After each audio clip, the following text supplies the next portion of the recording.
Hello, this is George Hutton, and you are listening to the Mind Persuasion Podcast. Today we continue our study of Tung Fu, the art of interconversational reframe. For more information, please visit mindpersuasion.com/tung-fu.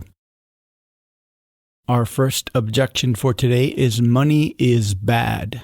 Use the following reframes and ideas to confront and overcome any ideas or complaints that money is bad. Pattern 1, metaframe.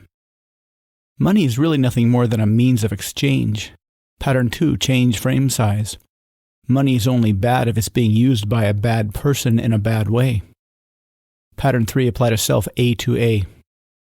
Money isn't bad. Money is a way to help people get things they can't build themselves.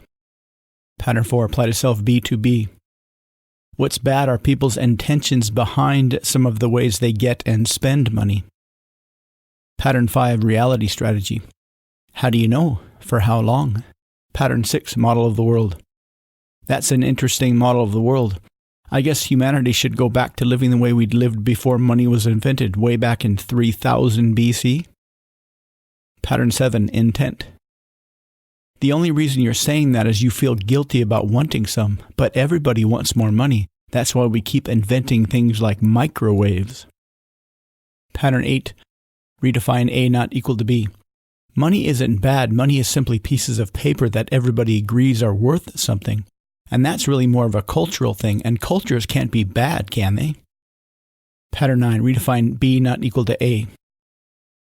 What's bad is not having any money and needing to pay for surgery or needing to buy something to eat when you are hungry and about to die from starvation. Pattern 10, counter example. Did you ever not have any money and feel bad? Did you ever have money and were able to buy something and felt good? Pattern 11, chunk up. Money has a long and storied history. People have used all kinds of things as money, including salt. And one thing I like salt on is popcorn. Pattern 12, chunk down. How specifically is it bad? Isn't it only bad if it's used in a bad way? Pattern 13, metaphor. Many of the richest men in the world have used their great fortunes to build hospitals and schools. Pattern 14, another outcome. Whether money is bad isn't really the issue. What's really important is whether you get money honestly and use it compassionately. Pattern 15, consequences. If you continue to think that, then you will end up hungry and homeless. Pattern 16, hierarchy of criteria. The more important thing is that you live a healthy life and create healthy relationships and see money as only a small but vital tool in the grand scheme of things. Pattern 17, take it to the threshold. So, did you sew those clothes? Do you spend your days on the street, chanting and begging? Wait, if money is bad, how do you respond when people give it to you? Throw it in the gutter and scream at them for giving you something bad? Or do you just beg for clothes and food and reject offers of money? Pattern 18, reverse presuppositions. How can having less money make you an evil person? How can having more money make you a more generous and loving person? Our next objection is intelligence is good. Use these to confront any ideas that demand intellectual or cognitive perfection. Pattern 1, metaframe. What the human mind is capable of is unlimited and continuing to evolve. It's hard to put a label on such a slippery idea. Pattern 2, change frame size. There are 7 known intelligences, and some are good for some situations, but not others. Pattern 3, apply to self A to A. That's not a very intelligent thing to think, considering how every situation we find ourselves in is one continuous unfolding of unexpected history, so you never know what human qualities will be most needed. Pattern 4, apply to self B to B. What's good is being able to handle anything that comes up. Sometimes it's good just to keep your head down and let the situation evolve until you have enough information to make a decision. Pattern 5, reality strategy. How would you know if that wasn't true? Pattern 6, model of the world. That's an interesting model of the world. One of the most sought-after experiences is the flow state, where the conscious mind and all its revered intelligence takes a back seat. Pattern 7, intent. You're only saying that because you're only focusing on what you know. Being open to new things is more important, and learning from experience can only happen when you admit that you don't know. Pattern 8, redefine A not equal to B.